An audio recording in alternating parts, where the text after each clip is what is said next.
conversa a ser transmitida online, eu estou-me a ouvir com delay. Dou início a isto, não é? Para os que estão presentes e para os que estão longe. Vamos iniciar uma conversa com imensas pessoas aqui também. Há ali 2 pessoas que eu acho que entram no filme, não é? Ou 3. Os 3. Eram tantos que eu não fixei. Eu só vi ontem e hoje este filme, é a primeira vez. Tive pena de não ver antes, eu queria vê-lo e, portanto, fiquei muito contente de vir aqui fazer esta apresentação. E acho que podia começar por dizer algumas impressões que eu tive com o filme, não é? E depois passar a palavra a quem já o conhece e à Sabrina, que o fez. Eu fiquei mesmo muito surpreendida porque este assunto eu acho que é praticamente inédito, o assunto dos fotocines, não é? E por outro lado é um assunto que parece inesgotável, não é? É pena virmos a saber no fim do filme que arderam os arquivos, não é? Mas ainda deve restar muita coisa, não é? E mesmo nas casas das pessoas, não é? E mesmo, sobretudo, na memória das pessoas que passaram por tudo isto. E então fiquei mesmo surpreendida e muito contente por Sabrina ter feito este filme, que foi o primeiro, que é o primeiro, não é? Ok, longa, ok. Está bem, há outros que eu não conheço, mas depois já pergunto isso, está bem? Ok. E eu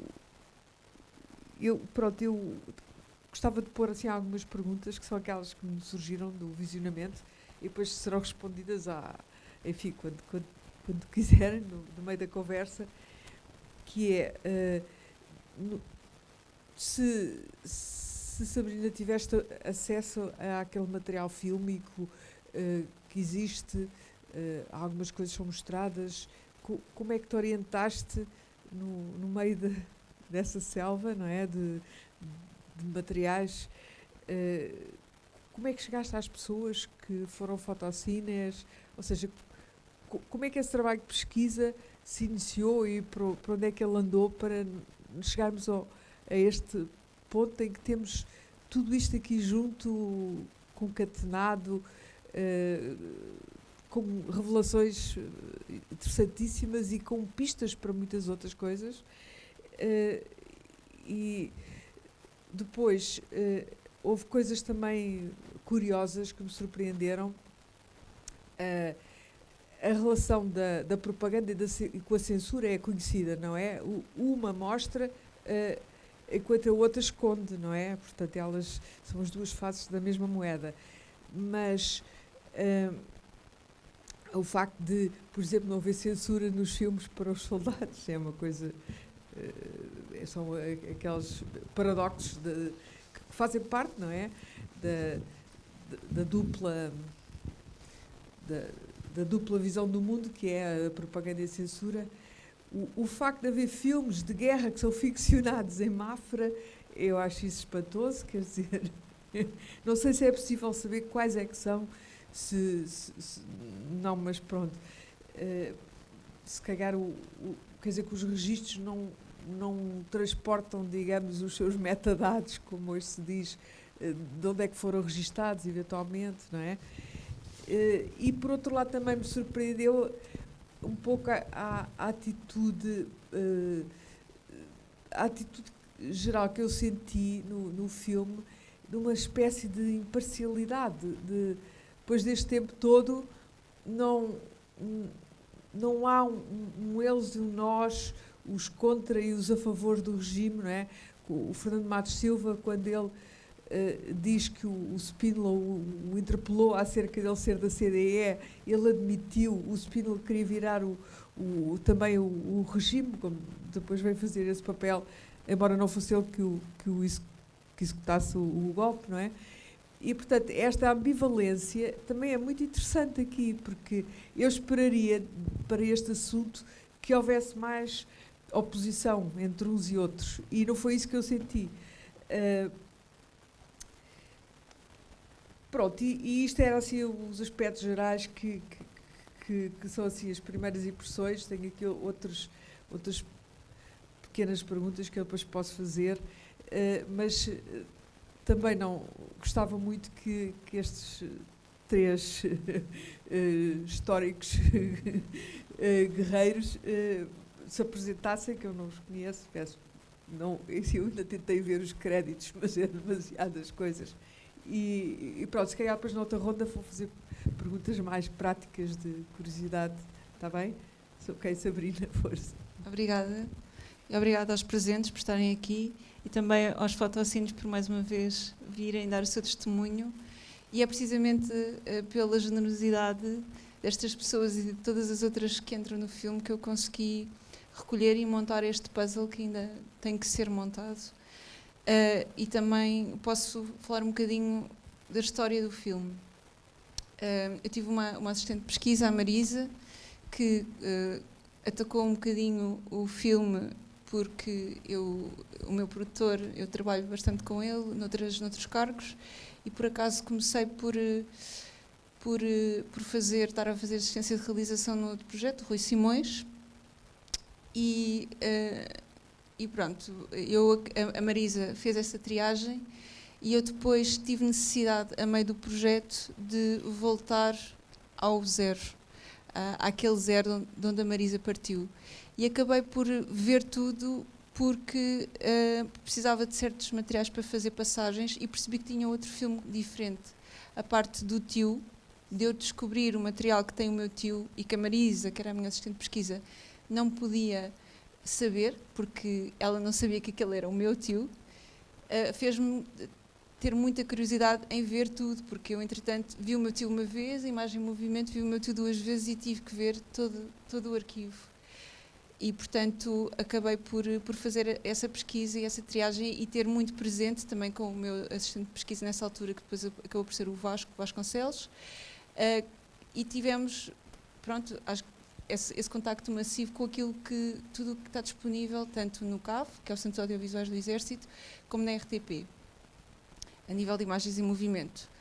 As fotografias já são um bocadinho diferentes. Além dos arquivos do Exército, também podemos contar muito com os arquivos pessoais dos ex-soldados, que eu acho que são os arquivos mais interessantes, porque são precisamente os arquivos que contam com o testemunho vivo para serem legendados. E os outros, nós percebemos pelo filme e percebemos também quando estamos a fazer a pesquisa, é impossível realmente ter esses tais metadados, porque a própria história foi adulterada na altura. E é impossível perceber o que é que estamos a ver realmente, a menos que sejam os próprios a dizer-nos que fizeram aquelas imagens e são assim ossado. Como o meu tio, que me soube dizer que aquilo era o Congo, não era outra coisa qualquer. E então, o que acontece é que, para mim, é muito precioso ouvir estes dados. Por exemplo, eu até tive como feedback a este filme, é uma das coisas mais preciosas, ter pessoas a dizer-me, eu fiz essas imagens, porque eu não saberia. Por exemplo, o trailer tem umas imagens de um helicóptero e eu recebi umas mensagens no Facebook de um senhor a dizer, eu fiz essas imagens. E eu acho que são aquelas que passam aqui, não é helicóptero, eu acho que é um avião. É um avião, não é? Aquele que eles saltam de paraquedas. É um avião. É um Fiat, não é? Pois. Não, deve ser um Morado. Ok, eles saberão. Pronto, enfim. Isto, para mim, é muito precioso porque, de facto, há aqui uma data de testemunhos que têm que ser inscritos. E gostava de passar a palavra. Não, funciona. Apresentem-se. Bem, eu sou o João Igreja, fui fotocine na Guiné em 72 e 73. Fui companheiro do Fernando Ferra, que o Heleno teve em Angola. Saímos todos da mesma fornada do ano de 70, fomos incorporados em 70 e fomos todos mobilizados, não ficou cá ninguém para a mostra. Portanto, não houve hipótese nenhuma, mal classificado, bem classificado, foi tudo. E as incorporações foram todas, saímos mais ou menos na mesma altura, nós saímos a 8 de janeiro, vocês saíram em fevereiro, e Moçambique foi também por essa, entre janeiro e fevereiro. Nós, da Guiné, fizemos um pouco menos de tempo, porque era a província da Guiné era mais dura e, portanto, estava estipulado só fazer 21 meses em vez de fazer os 24. Nós tivemos essa sorte de fazer os 21, houve quem não tivesse e fizesse até 27, mas pudemos chegar ainda em 73, antes do 25 de Abril. Vocês já chegaram depois do 25? Antes, Moçambique é que chegou depois do 25 de Abril. Os destacamentos eram compostos por... tinham um comandante, que era um capitão, um comandante que era um alferes, tinha 13 forriéis, na Guiné tinha 13 forriéis, 13 soldados, e mais os condutores, portanto era um destacamento de 30 pessoas. A Angola tinha mais, vocês eram mais, uns 50 ou 60. Nós na Guiné criámos um núcleo muito, que hoje ainda dura, porque o destino não quis que tivéssemos hoje todos vivos e talvez tenha sido da Guiné os que já faleceram uns 7 ou 8 do nosso grupo. Mas tínhamos muito, convivíamos muito porque estávamos centralizados em Bissau e depois havia uns que iam ao mato e vinham do mato, andávamos nisto e acabámos por criar um núcleo bastante forte que perdura até aos dias de hoje. Não sei se queres falar um bocadinho também. Ao nível de Angola era mais ou menos a mesma coisa, só que como Angola era muito maior, nas capitais de distrito havia sempre um fotocine, portanto éramos destacados, sei lá, 15 deles iam para as capitais de distrito, dependiam diretamente do chefe de Estado-Maior e estavam ligados à ação psicológica. E, fundamentalmente, aí era mais dar as projeções propriamente do que filmar ou fotografar. Apesar de vez em quando se fotografava ou filmava. Tínhamos também a possibilidade, muitas vezes, de ter um programa de rádio nas rádios locais.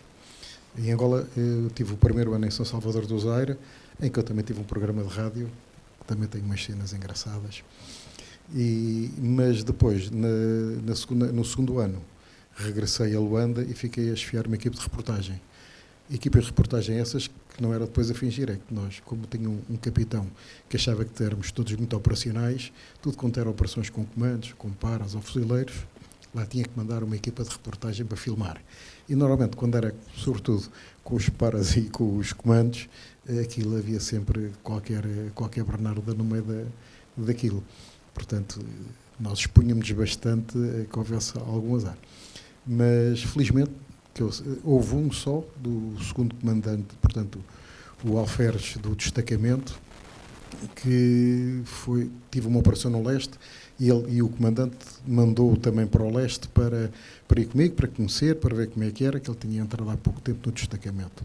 E numa das colunas que íamos do Luso para Coutinho, a coluna ia normal e normalmente a coluna era composta por quê? De uma berlinha, que era o rebenta-minas, uma viatura Unimog com militares, depois havia os abastecimentos, caminhões com abastecimentos, depois no meio havia mais um Unimog e depois mais abastecimentos e no fim havia mais um ou dois Unimogs com soldados para fazer a proteção da coluna. E eu normalmente ia sempre no Unimog, porque não apanhava poeira, chegava primeiro e que eu soubesse, o rebenta-minas só no princípio arrebentava as primeiras minas, porque depois eles começaram a meter as minas por pressão e aquilo rebentava a mina na segunda ou terceira viatura ou quarta viatura e, portanto, eu dizia assim, bem, isto a mim não me deve tocar nada e, portanto, deixa-me ir, vou mais fresquinho e cheio primeiro. E assim sucedia, só que o rapaz não quis ir, isto é muito frio, é muita coisa, vou na primeira, pediu boleia na primeira viatura civil e foi na primeira viatura civil que teve azar de rebentar uma mina. E pronto, ficou com um problema numa perna, para partir, teve que ter de ser evacuado. Felizmente aquilo foi ao pé de um destacamento de fuzileiros e eu aqui na parte da frente fui ao destacamento de fuzileiros, mandei-me uma ambulância, um jipe lá buscá-lo, com um médico, normalmente eles tinham lá médicos. Foi o médico lá vê-lo, pegou nele depois, Assim que clareou o dia, foi lá uma avionete, uma DEO buscá-lo e levou para o Luso, e depois ele veio para Luanda para ser intervencionado, porque tinha que ser operado e coisa. Portanto, as coisas às vezes não corriam tão bem como nós gostávamos que corresse. Mas pronto, tirando esse azar, de outros colegas meus lá, que foram comigo, os camaradas militares não tiveram nenhum acidente assim de moto, posso dizer que tenham ficado magoados. Pronto, psicologicamente alguns vieram um bocadinho mais instáveis, mas normalmente vieram todos direitos e inteiros. Isso é, digamos, alguma experiência, um bocadinho de experiência. Houve muitas coisas. Aliás, na Guiné a coisa piava mais fino, porque a Guiné era mais pequena, eles não podiam retaliar para o outro lado, elas também não, mas como a Angola era muito grande, eles queriam entrar, tinham que entrar para dentro da nossa área de atuação. E aí nós defendíamos um pouco melhor. A Guiné era difícil, eles não precisavam de entrar na Guiné para bombardear e darem cabo das instalações, bastava começar a mandar morteiradas e canhada lá por dentro, e como politicamente não podíamos lançar, digamos, ofensivas para fora das linhas limites que eram as fronteiras. Pronto. Mas aqui o Ferra teve na Guiné. Não sei, quer-me perguntar alguma coisa? Não sei. Eu não sei por onde começar. Uma coisa que... Então comece.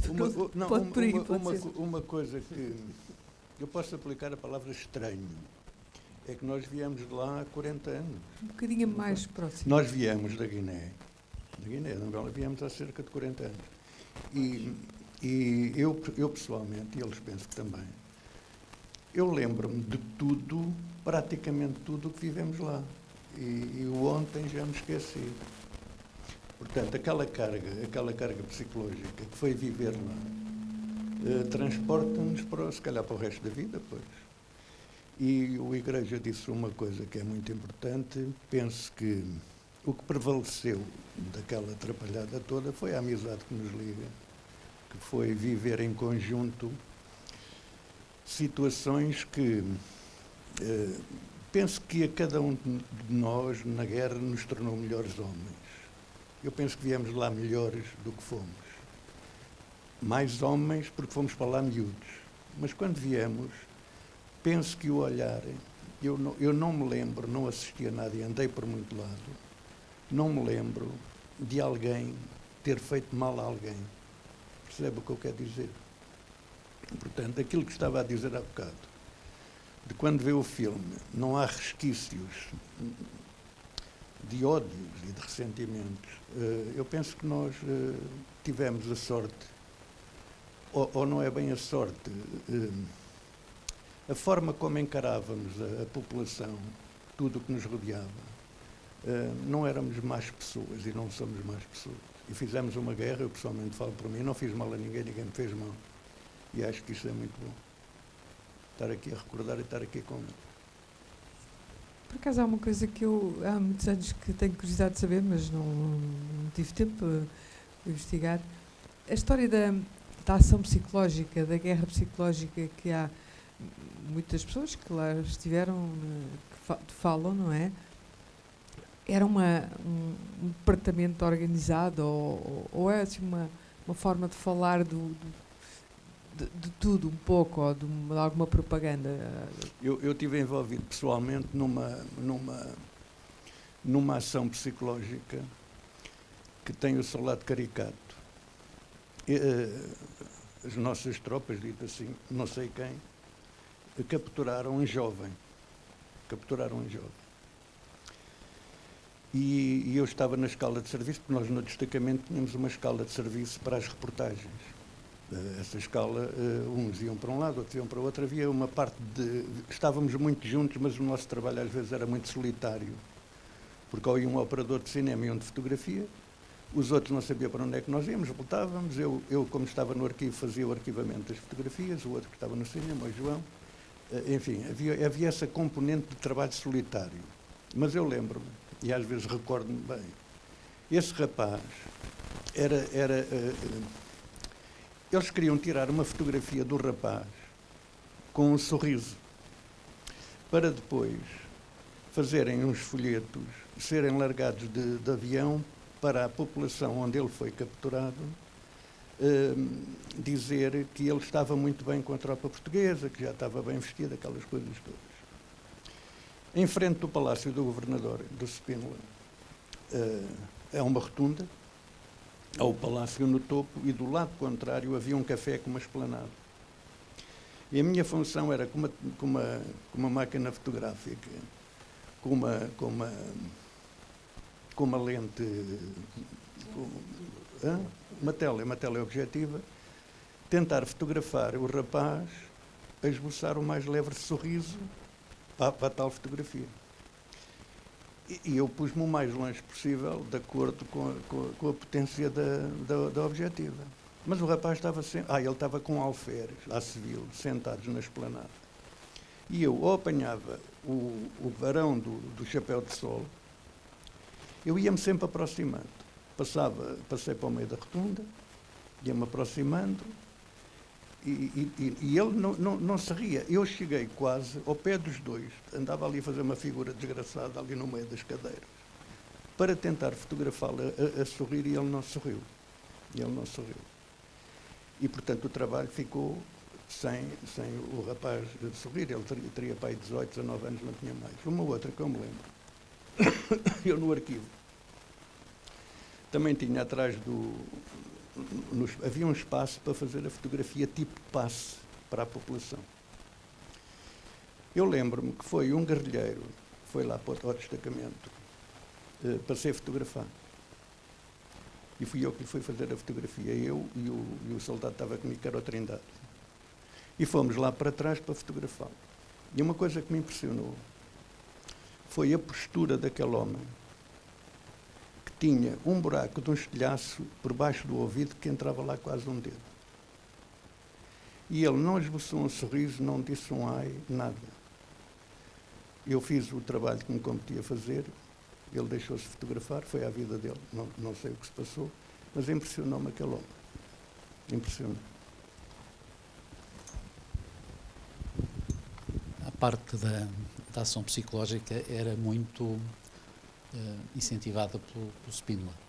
O Spínola fazia muita questão, e havia um departamento de ação psicológica na Guiné.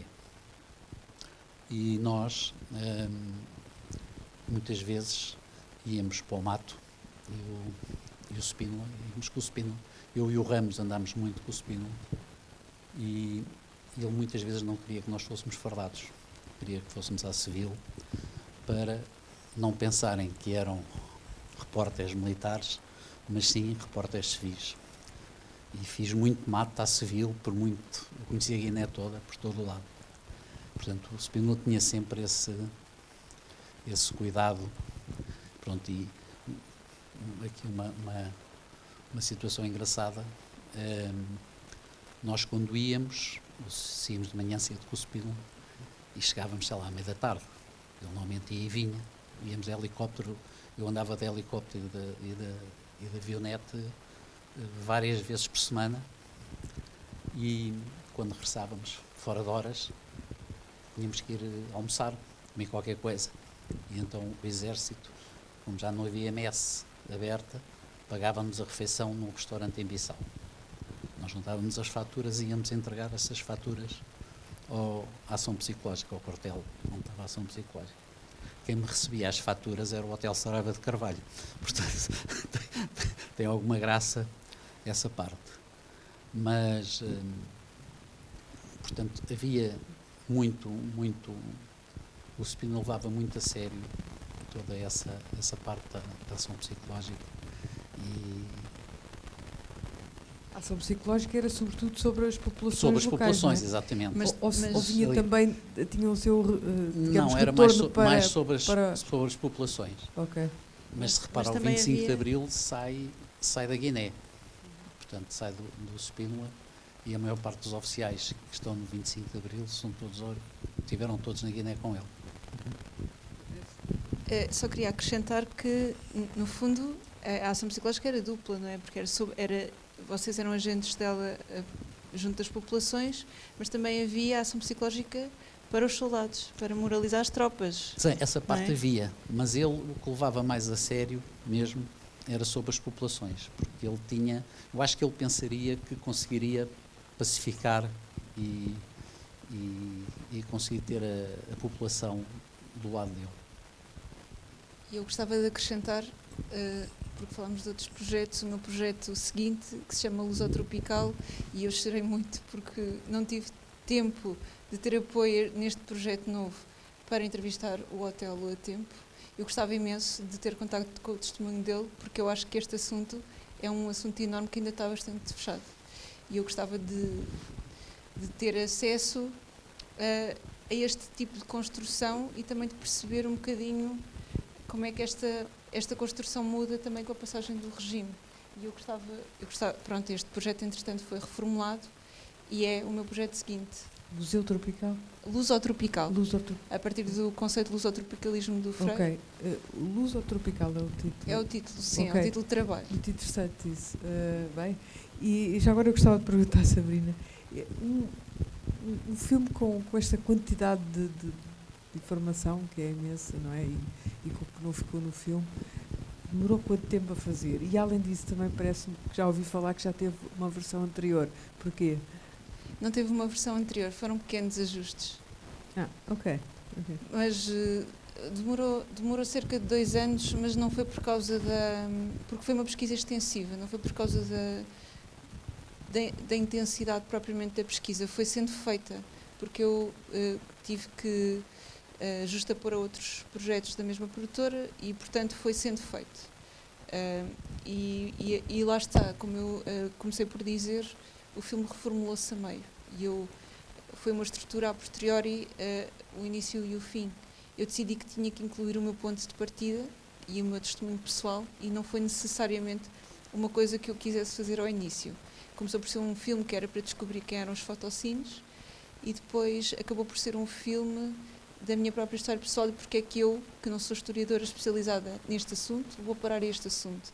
E decidi que era importante incluir e porque a realidade veio ter comigo, lá está. Isto começou tudo em 2013, quando eu estou, porque gosto muito de fotografia, a scanar os álbuns todos da minha tia, inclusive 2 álbuns de guerra que eram dos 2 maridos, e são muito diferentes. Porque têm localizações diferentes, têm patentes diferentes, um deles está vivo, que é o meu tio que fala no filme, e o outro já não. E, portanto, eu fiquei com curiosidade de perguntar ao meu tio coisas sobre aquilo que estava a ver, e a resposta foi o silêncio, efetivamente, e isso ainda me tornou o assunto mais misterioso e fez-me ir à procura de mais sobre isto. E depois também porque eu encontrei fotografias de uma qualidade técnica excepcional. E depois percebi que havia um assunto aqui, que era, eu queria saber quem é que tinha tirado estas fotografias e como é que tinham aprendido a tirar estas fotografias. E depois cheguei aos fotocines, né, e percebi que no fundo foram a primeira escola de cinema em Portugal, que é uma coisa que eu também não sabia, e achei muito interessante. Bom, talvez não fossem a primeira, porque houve escolas de cinema anteriormente. Houve uma no princípio dos anos 60, 62, 63, onde aliás o Fernando Matos Silva também esteve, organizada pelo António da Cunha Teles nas instalações da Mocidade Portuguesa. Há quem chame a Escola de Cinema da Mocidade, mas eu acho que não era, não tenho a certeza. Mas, e houve uma anterior também que agora não me consigo lembrar exatamente. Provavelmente no Porto, não? Talvez, no Porto, talvez. Sim, no Porto, com o Manuel de Oliveira como professora e outras pessoas, sim. Agora não me lembro exatamente, ligado ao Cineclube do Porto, acho. De certeza. Ligado ao Cineclube do Porto, não me lembro a data.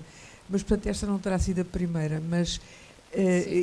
talvez é que tivesse mais alunos esforçados. Esforçados. Sim, muito forçados ou esforçados? Mas, de qualquer maneira, isso também está relacionado com uma pergunta que eu gostaria de fazer, que é, eu só reconheci, quer dizer, da vida cá fora, não é, o Fernando Matos Silva, mas Por exemplo, o Júlio Isidro também prosseguiu na televisão, aquele outro senhor... O António Sala. O António Sala, o outro que trabalhou 40 anos na televisão também. O Hélder Mendes. Exato.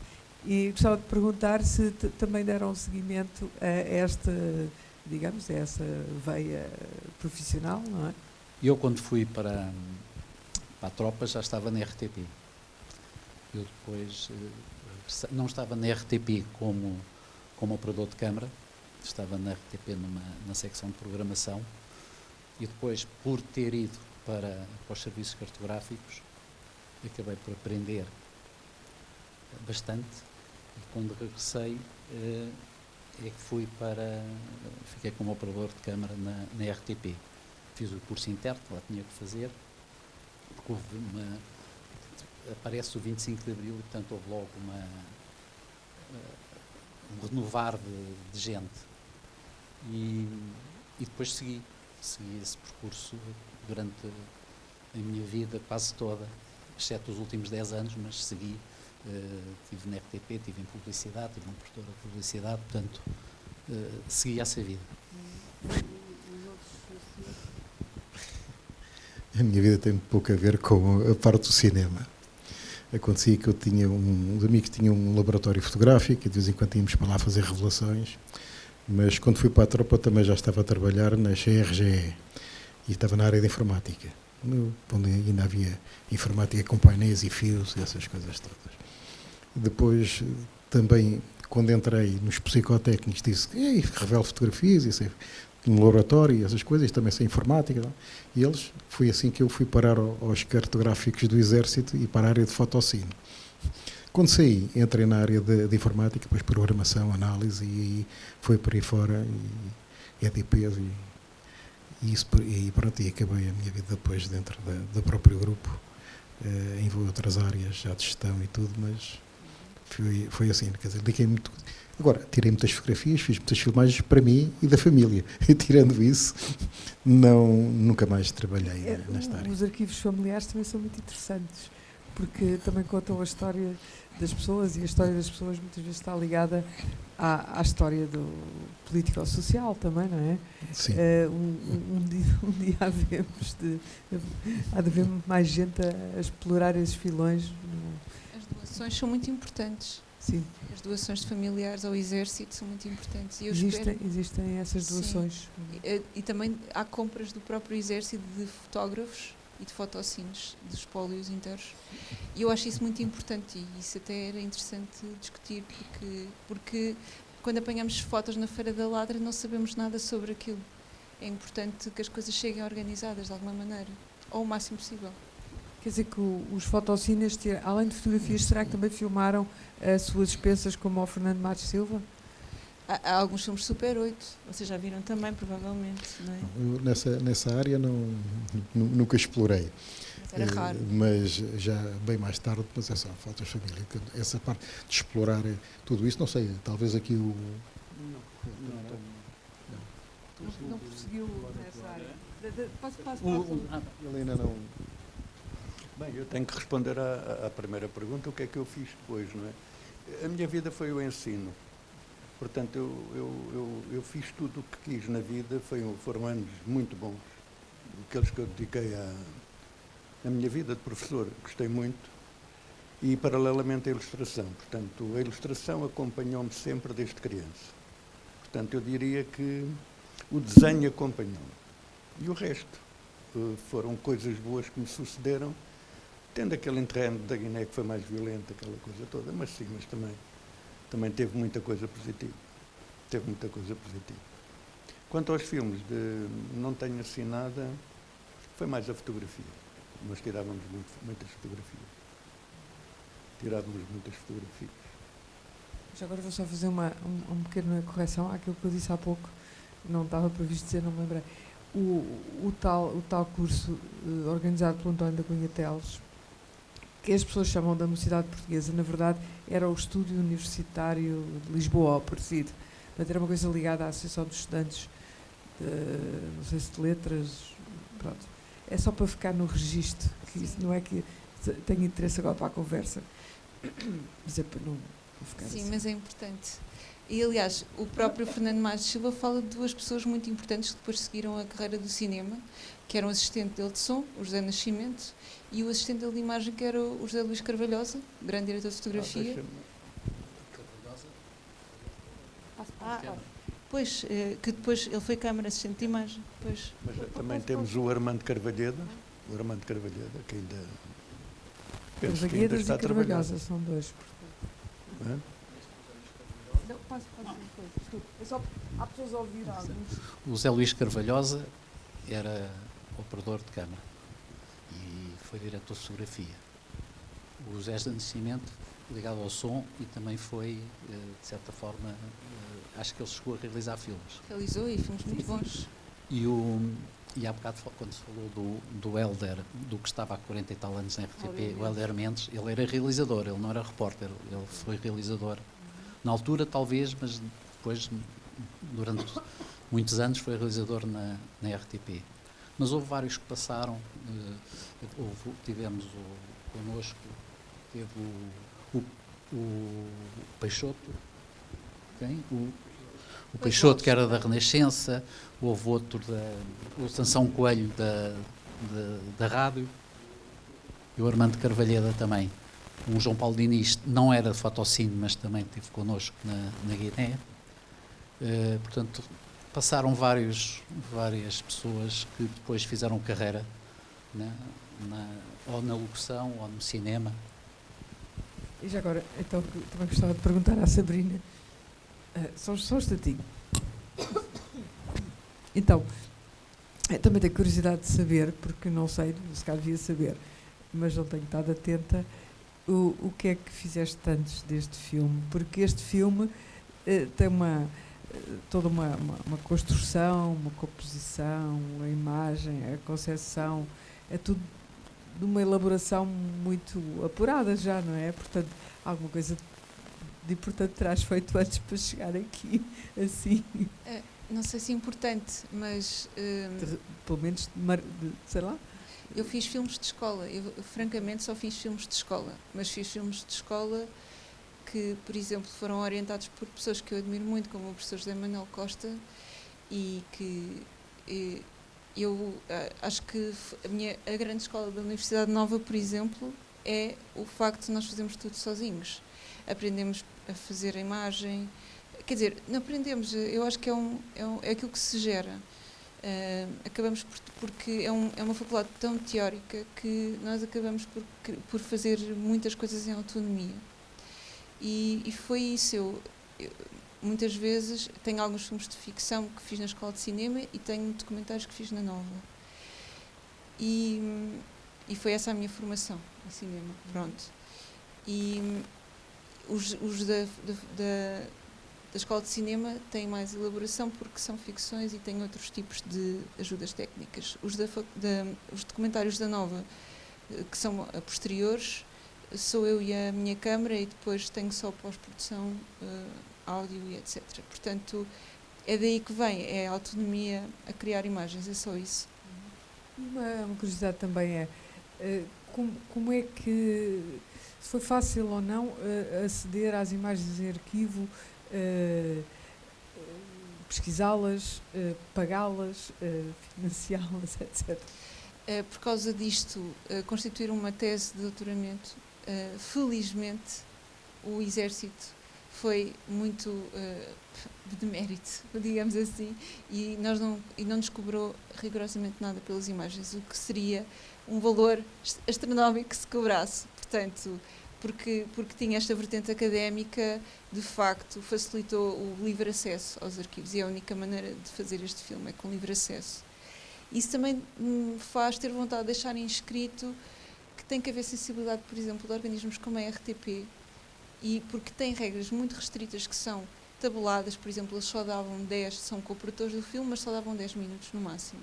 E eu andei ali a partir pedra com o produtor, tens que tirar mais, porque só temos 10 minutos, e etc, etc, etc. E isso foi uma frustração. Houve várias versões do filme na montagem que não saíram dali, precisamente porque eu estava obrigada a reduzir. Isso também, se calhar, era interessante deixar inscrito para o futuro, porque acho que deve haver outras maneiras de encontrar sistemas de contornar o sistema. Pronto, precisamente quando se trata de exemplos que são particularmente sobre a história da RTP e que têm os intervenientes da RTP e que, portanto, não devem estar a ser espartilhados pelas restrições tabuladas que eles têm. Porque senão a seguir paga-se muito pelos minutos, não é? Como toda a gente sabe, os arquivos são caros. A mesma coisa com o anime. E é uma frustração muito grande porque o apreço o meu apreço à Cinemateca é também bem de muito cedo e também gostava que fossem menos formais na maneira como lidam com o acesso, porque existem cópias matrizes, há coisas deste tempo que nunca foram consultadas e, portanto, não têm duplicados e bloqueiam-nos o acesso. E eu já tive a oportunidade de falar com, precisamente, o professor José Manuel Costa sobre isto, porque, de facto, senti essa restrição e apetece-me falar sobre isto porque é importante. Porque senão a história vai ficar nas gavetas. E é para isso que nós fazemos estes filmes. É para conseguir lidar com a história e trazê-la também ao público. E, por exemplo, eu sei onde é que está o som do filme do Júlio Isidro. O som do filme do Júlio Isidro está no anime. A imagem estava no Exército. Eu queria casar imagem e som porque não conseguia saber que existem estes dois documentos e não os incluir. Só que a verdade é que, por causa de só ter uma cópia matriz, o anime bloqueou-me esse acesso, por exemplo. Isso é importante dizer porque as coisas, se estão lá, têm que ser consultadas. E se nós estamos a fazer uma arqueologia, temos que ter acesso aos materiais. E pronto, é isso que eu queria dizer. Isso é muito importante. Eu também sofro do mesmo problema. Mas queria perguntar se tiveste algum financiamento para este filme? Sim, tivemos o financiamento do ICA, Okay. o financiamento ao desenvolvimento e também à produção, e tivemos o financiamento da coprodução da RTP. Uhum. Pois é que, de facto, se os arquivos não perceberem que este material ou é usado ou fica na gaveta ou eventualmente um dia arde ou se perde ou não vai haver pessoas que se dediquem a isso, porque não são muitas, não é? Se os arquivos não perceberem isso, não vai haver filmes sobre a história, sobre o que aconteceu. Não servem para nada os arquivos. Uhum. É terrível. E também deve ter-se, e a Leonor também, como trabalha com arquivos, eu também acho que deve ser dito que as coisas devem... nós pagamos isto, não é? Isto é do Estado. Nós somos contribuintes e as coisas têm que ser divulgadas. Não pode haver estes preços astronómicos nos arquivos. Não é só os arquivos do anime ou da Cinemateca, mas os arquivos também do Exército, que não são, por exemplo, quando não se constitui uma pesquisa académica, tudo isto tem preços que as pessoas nem imaginam. E eu acho que isto bloqueia o acesso ao conhecimento, francamente. É verdade. Eu, por exemplo, o filme que eu fiz há poucos anos e que usei muito material de arquivo da Cinemateca, que foram, enfim, mais gentis, mas agora, para eu o poder distribuir num circuito que não chega a ser comercial, porque estes filmes não são comerciais, isto não é Hollywood, é outro tipo de abordagem de um património comum de todos. O preço que a RTP pede por 9 minutos de imagens é metade do orçamento que eu tive do ICA para fazer o filme, que já foi gasto. Pronto, é impossível, eu não sei, fica assim, o que é que eu faço ao meu filme? Meto na gaveta, enterro debaixo de terra. Eu também gostava de deixar outra coisa já agora, que já Acho que ficar para a passou o ano posteridade. passado aqui no Utopia, só para ser mais precisa. Eu gostava de dizer isto, porque é que se o ICA tem, obviamente, uma lista pública de apoiados e se o ANIM, a Cinemateca, o RTP, etc., são organismos estatais que têm acesso a todos estes documentos, porque é que não adaptam os orçamentos aos orçamentos que estão ali a ser pedidos e porque é que usam estas tabelas como se nós tivéssemos orçamento X ou Y fosse igual? Não é igual. Eu acho que devia haver uma maneira de relativizar consoante o orçamento específico, uma vez que é fácil para eles terem acesso a esses dados, não é? Claro. De qualquer maneira, falaste que isto foi um projeto também de investigação de doutoramento, foi isso? Muito Da interessante. Nova. E já está concluído esse doutoramento? Não, Não, ainda pronto. tenho que defender. Era só para saber se já se podia ler, mas vai ser feito, não vai? Orientado pela doutora Margarida de Medeiros e pelo professor Bruno Marques. Pronto, isso é excelente. Mas isso vai ser concluído, não é? Não, Sim, claro.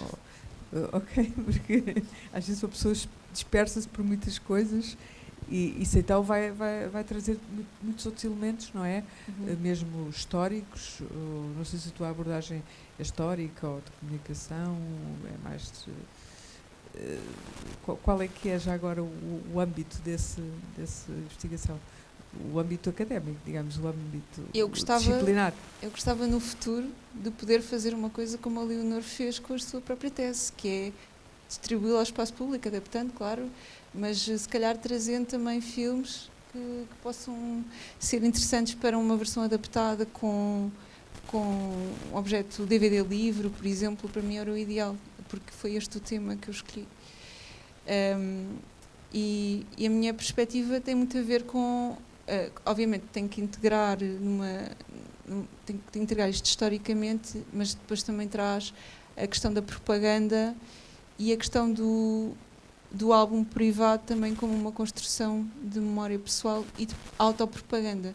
E isso também é uma coisa que eu acho que ainda falta abordar um bocadinho, que é a forma como, por exemplo, mesmo os filmes Super 8 que eu vi. Vou agora dar um exemplo que eu me recordo imediatamente. O Pedro Sabino, não sei se conhece o pai dele, esteve lá e teve umas férias, teve uma pausa no combate e aquilo que ele fez foi fazer um western. E o Pedro Sabino já utilizou este Super 8, fez assim uma fantochada com pessoas mascaradas e isso para mim, entre outras coisas deste género, são muito interessantes do ponto de vista da evasão. E a fotografia teve muito esse papel. Muitas pessoas que tinham que fotografar porque fazia parte da sua missão lá, não é? Eram tecnicamente incumbidos disso. Também depois aproveitaram para construir a sua memória pessoal, para viajar, para se relacionar com os territórios, e isso para mim é muito interessante. De que forma é que tanto a fotografia como o filme também serviram como evasões, não é? Ali. Mas também falaste em autopropaganda, eu nunca tinha pensado nisso. Eu já vi isso, por exemplo, em filmes que parecem quase filmes de férias, não é? Que são, na minha opinião, que têm tanto a ver com aquilo que o Estado queria que eles fizessem, como a sua própria necessidade de evasão. E, por exemplo, para mim, autorretratos com animais selvagens, eu encontro N. E isso é muito interessante, porque autorretratos com grandes jiboias, leões, crocodilos, hipopótamos, elefantes, coisas monstruosas, são muito abundantes nos álbuns pessoais e eles saberão melhor do que eu. E este fenómeno de nos relacionarmos com a fauna de uma forma furtiva, caçadora, ganhadora, vencedora, quando, por outro lado, estamos a perder a guerra, é muito interessante psicologicamente, enquanto mecanismo, por exemplo.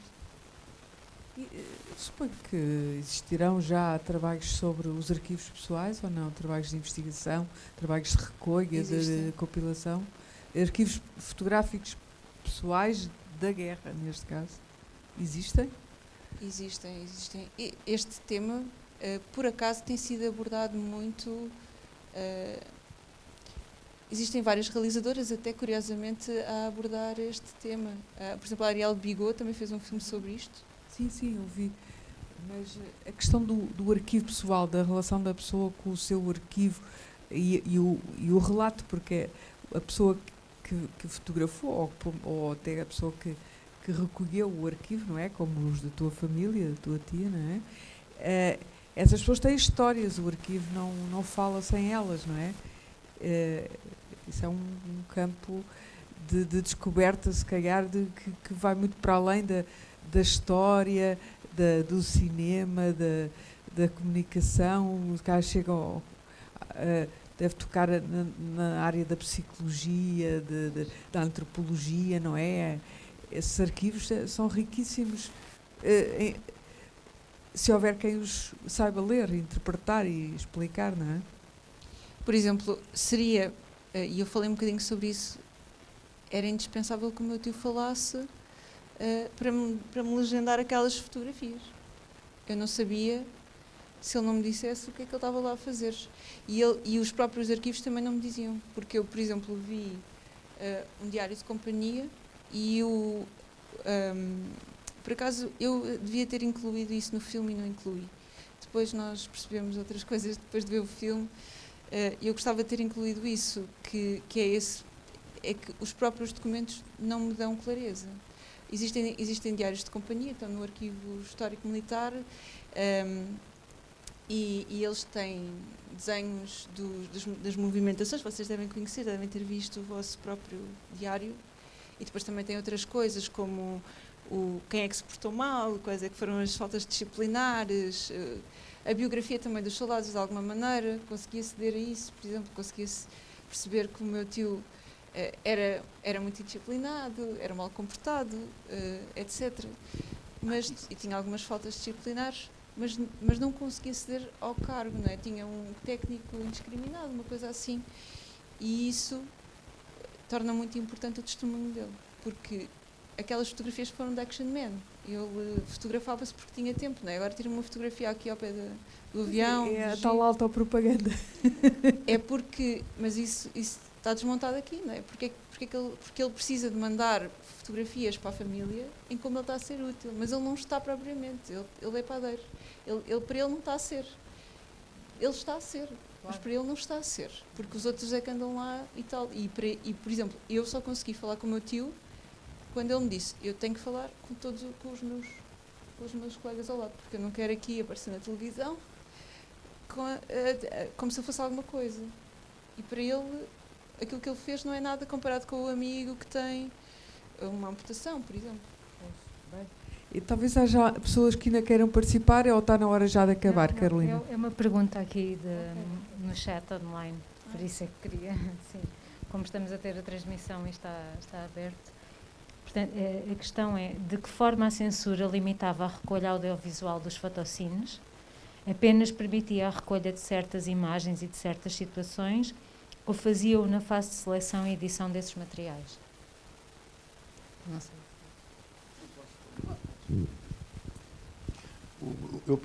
Eu pessoalmente, como era o responsável do arquivo na Guiné, portanto recebia as fotografias de todas as reportagens que eram feitas diariamente. Eu selecionava as fotografias, arquivava-as, as fotografias iam para o nosso capitão, para o comandante do destacamento, e a partir daí não sabia de nada. Pela minha atividade pessoal, e penso que o João Igreja também partilha da mesma opinião, eu nunca fui objeto de qualquer tipo de censura de fotografar isto ou não fotografar aquilo, por exemplo. Não sei até que ponto é que no meu subconsciente, devido a estar lá, ser militar, até que ponto é que eu próprio não fechava um bocado esse campo de imagem. Mas nunca recebi nenhuma recomendação para fazer isto ou fazer aquilo. Não me lembro disso. Bem, a minha experiência é ligeiramente diferente. Eu, quando estive em São Salvador, tinha um programa de rádio. E esse programa de rádio saía ao domingo, e havia entrevistas, e era conjuntamente com a ação psicológica. O que dava que tinha que haver 2 ou 3 frases de ação psicológica que eu demorei dessa hora de rádio, programa de rádio, tinha que a dizer. E, sobretudo, o resto era música, para distrair as tropas. Só que a música que lá estava era sempre quase as mesmas coisas, que eles punham, e fados, isto, e eu ia daqui com um bocadinho de outras ideias. E houve um belo dia, havia lá uma lista de músicas proibidas.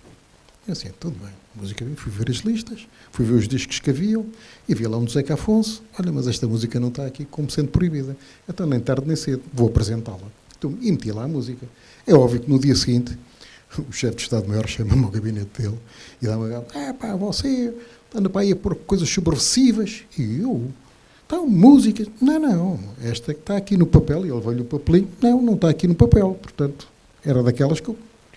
Então, a partir de hoje, pá, eu tenho que visionar primeiro o programa de rádio, Com certeza, sobre brigadeiro. Audiovisual, mas não é comigo, de certeza. A partir daí deixa de fazer o programa.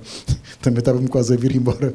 Portanto, porquê? Porque a PIDE ouviu o programa, ouviu o programa todo, e, como eles tinham reuniões, na segunda-feira, aquilo era ao domingo, na segunda-feira seguinte, com ele de manhãzinha, disse-lhe, olha lá, o teu rapazinho anda para lá a fazer coisas destas, como é que é? E ele ficou um bocado, mas depois, quando eu lhe mostrei, deve ter ido dizer que, afinal, não é bem assim. Mas pronto, o que é um facto é que eles estavam lá e, quando podiam, davam a talhada. Mas pronto, foi um fé de ver, pá. Eu também já sabia dessas coisas, por isso é que também, porque fui ver se havia ou não havia, que era para não ser apanhado da curva. E pronto, foi uma cena engraçada. Como nós não tínhamos programas de rádio, e que poderia ser uma situação mais direta e perigosa para quem quer fazer cintura, o fotografar e o filmar saía do destacamento e depois alguém, não sabemos quem, faria o favor de cortar ou não cortar. Portanto, mas connosco não tivemos essa. Na Guiné havia efetivamente um programa de rádio, mas não era dos fotocines. Era chamado Pifas e que teve vários locutores, depois mais tarde tiveram aqui na rádio conhecidos, mas aí eu acredito que sim, que devia haver orientações sobre o que é que poderiam ou não colocar no ar. De qualquer maneira, haveria sempre uma decisão final que não era na altura. Sim, era sempre registro, posterior. não é? Nessa parte dos filmes e fotografias, claro, seria sempre posterior. Há bocadinho esqueci-me de destacar o Lauro António. Foi talvez a pessoa que eu fiquei mais surpreendida de ver aqui, porque eu não sabia, eu estimo muito o Lauro António e não fazia ideia que ele tivesse sido fotocine. Esqueci-me, porque, enfim. Há uma cena para os extras de DVD comprem, que é o Lauro António a revisitar o seu filme. É um filme, por acaso agora está-me a escapar o nome, mas é um filme que ele faz com os pupilos do exército, em que está a filmar o seu acordar como se fosse como se fosse um filme do Jean Vigo. E ele, pronto, vem cheio de referências cinéfilas, quer imenso filmar àquela hora, mas ele conta esta história de uma forma extraordinária, porque nesse dia precisamente recebeu a PIDE em casa por causa dos livros que tinha. E essa história é deliciosa e eu gostava imenso que as pessoas a vissem e que, pronto, que comprassem o DVD um dia que saia, porque eu tive pena de tirar essa cena. Sim, isso é muito interessante para já, porque quer dizer que ele fazia realização lá como mas fotocine. Mais cá em Lisboa. Ele estava cá, exato, ele foi daqueles, os três que ficaram cá. Sim, o Lauro António, o Júlio Isidro e o Sala não tiveram nas províncias, nas colónias. Quer dizer, Sabrina, que o material que sobrou não daria assim um outro filmezito, uma curta-metragem? Não. Só extras. Eu construí, a partir dessa pesquisa, lá está, este projeto que é um sucedâneo, no fundo, que é o Lusotropical, porque queria falar sobre essa outra vertente, que é a construção, a autopropaganda, e pronto, e falar deste Departamento dos Assuntos Civis e Ação Psicológica, que tem muito a ver com a propaganda e que eu gostava imenso que fosse mais explorado, até porque ainda está bastante dentro das gavetas e o material gráfico é extraordinário. Por exemplo, há coisas deliciosas do género, este departamento produzia jornais falsos, por exemplo, a dizer que tinham embarcado não sei quantas tropas portuguesas e depois distribuía assim gratuitamente, deixava em sítios do inimigo, ao acaso, pronto, como se fosse, não é? E que era para assustar, de alguma maneira, psicologicamente, disseminando informação falsa. Como é isto? Existem uma data de estratégias antigas que hoje continuam a vigorar, não é? Uhum. Pois, mas esse projeto novo Lusotropical já arrancou ou ainda está em projeto? Okay. O projeto existe, mas está à espera de financiamento. Pois. E há aqui alguém na sala que ainda queira perguntar alguma coisa?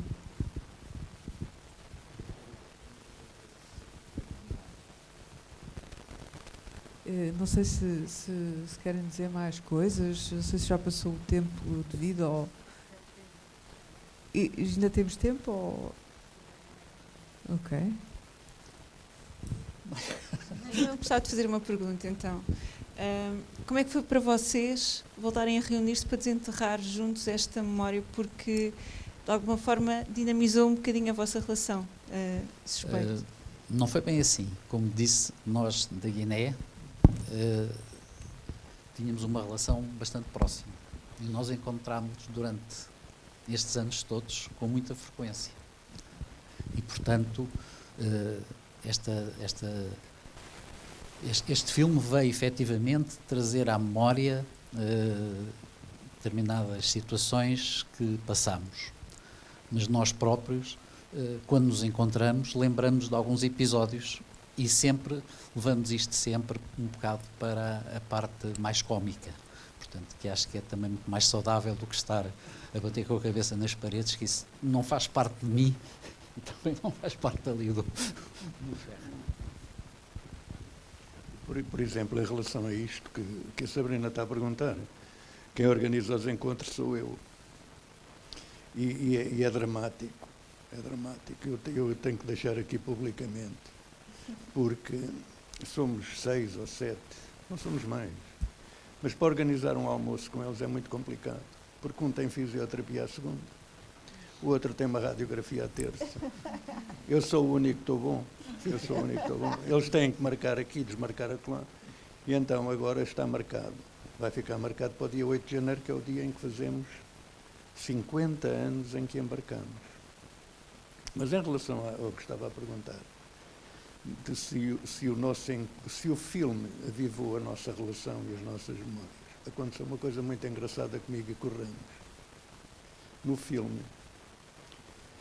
eu apareço com uma fotografia a falar de uns bombardeamentos em São Domingos. E é verdade. Eu fui lá e eu digo que fui eu com outro. Mas eu fui com 2. Portanto, eu digo, eu fui para São Domingos, eles estavam a ser bombardeados há 4 dias. O facto de ir para São Domingos já era de ir a tremer. E eu fui efetivamente com um que é o Abel Brilhante, que já faleceu, infelizmente, que ia dar cinema. Mas o Ramos também ia. O Ramos também ia comigo. E quando vimos o filme, depois de projetar o filme, o Ramos diz assim: tu não estiveste em São Domingos, quem teve em São Domingos fui eu. Eu disse: não, estás enganado, eu é que tive. Fui eu e o Abel. Não. Fui eu e ele dizia, eu é que fui com o Abel Brilhante. Ou seja, fomos os 3 e cada um de nós pensava que só tínhamos ido os 2. E então descobrimos nos nossos arquivos uma fotografia em que estou eu e o Ramos em São Domingos. Ou seja, a memória daquele dia, para nós que estivemos lá só um dia, foi muito complicado. Aquilo era um ambiente terrível. Terrível. Entrou um míssil pela parede do refeitório, eles ficaram sem um talher. Nós temos fotografias com buracos no aldeamento de morteiros, que haviam lá caminhonetas. Uma coisa horrível. Aquela malta estava toda passada, como se diz. E pronto, era isto que eu queria deixar. E fazer um esforço para eu não ter muitas dificuldades em organizar almoços. Está bem? Sim. Organizar jantares, pá. Ao nível de Angola, só para dizer isto, como o pessoal era muito e está espalhado em Portugal inteiro, tem sido mais difícil encontrarmos, mas de vez em quando lá vamos encontrando. Uns através da net, almoço ou jantares aí, normalmente almoços que o pessoal vai fazendo de vez em quando, é mais a zona aqui de Lisboa e perto, que juntamos à volta de 15, mais ou menos, aqui, todos aqui, ou se não vem de Coimbra também, que não fica assim tão longe, mas realmente o resto do pessoal que está lá mais para cima, para o norte, raramente aparece aí nos almoços que de vez em quando fazemos. Mas periodicamente fazemos um almoço e depois juntar todos e discutir e lembrar essas coisas. Também se encontram lá na região, não? Sim, mas vamos encontrando, porque o WhatsApp e essas coisas todas, isso vai... Nossa, está bem, se juntarmos o pessoal todo. Não, mas isto para dizer que, efetivamente, eu acho que não estou a puxar a brasa à sardinha de quem esteve na Guiné, mas éramos menos. e tivemos sempre mais juntos. E quando viemos, fomos sempre encontrando. Pelo menos os que éramos aqui de Lisboa, que era a maioria aqui de Lisboa, encontrávamos com muita frequência. E pronto, e vamos sempre fazendo e é mais fácil, tem sido mais fácil. E para mim também foi difícil, porque depois selecionar quem é que iria dar o seu testemunho depois de ser encontrado. Por exemplo, só na Guiné nós conhecemos várias pessoas, vários colegas vossos também muito interessantes, outras pessoas sinalizadas até pelos meus assistentes de pesquisa, a Marisa e o Vasco, e foi para mim óbvio que eu teria que retirar esse tipo de fotógrafo, que é aquele que começou a fotografar quando foi para a guerra, porque também esta figura existe e é comum, porque pela primeira vez na vida muitas pessoas, e vocês saberão, tinham um ordenado digno, tinham a capacidade de, nos barcos que iam para lá, comprar coisas caras que cá não compravam, um relógio, uma máquina fotográfica, muitas vezes, e ao levarem a máquina fotográfica tornaram-se fotógrafos amadores.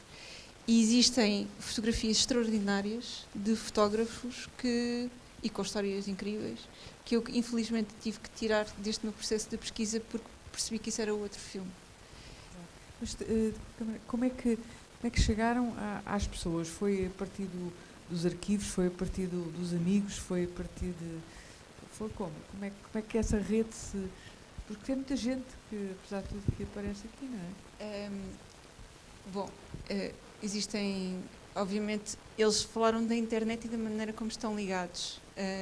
A internet é uma grande fonte neste momento, porque além de anunciar quais é que são os almoços anuais que nos permitem localizar as pessoas, também existem blogs que publicam diariamente fotografias, por exemplo, o blog dos Camaradas da Guiné, etc., do Luís Graça, e que juntam estas pessoas que revivem diariamente, e depois há pessoas que têm uma ligação à fotografia inacreditável. Eu conheci pessoas que andam todos os dias com pens das suas fotografias da guerra no bolso do sobretudo, e 3, porque não vá uma estragar-se. Se quiserem mostrar no café a alguém, podem ir ali ao computador da esquina. Isto é inacreditável, mas isto mostra como é que esta memória da guerra também se adaptou aos tempos, e as fotografias foram digitalizadas e as pessoas têm amor às imagens que produziram lá. Isso é muito importante, interessante. Eu tenho as minhas fotografias todas digitalizadas, não as espero de maneira nenhuma. Isto é para outro filme, isto é o próximo filme. Está bem. Muito bem, então espero que o filme também tenha uma boa divulgação, uma boa carreira. Ele já começou a ser mostrado, não é? Há perspectivas disso? Esperemos que estreie em sala, esse é o objetivo. Okay. Gostava que sim, que para o próximo ano pudesse haver uma distribuidora, uma exibidora interessada para mostrar isto em sala, porque eu acho que era muito importante. E também quero agradecer ao Festival Utopia por ter programado. É mais um caminho que faz. Obrigada. Sim, acho que é um filme que interessará a muita gente, certamente. Como o da Ariel Bigot também. Pronto. Encerramos, Carolina. Obrigada a todos. Obrigada. Obrigada.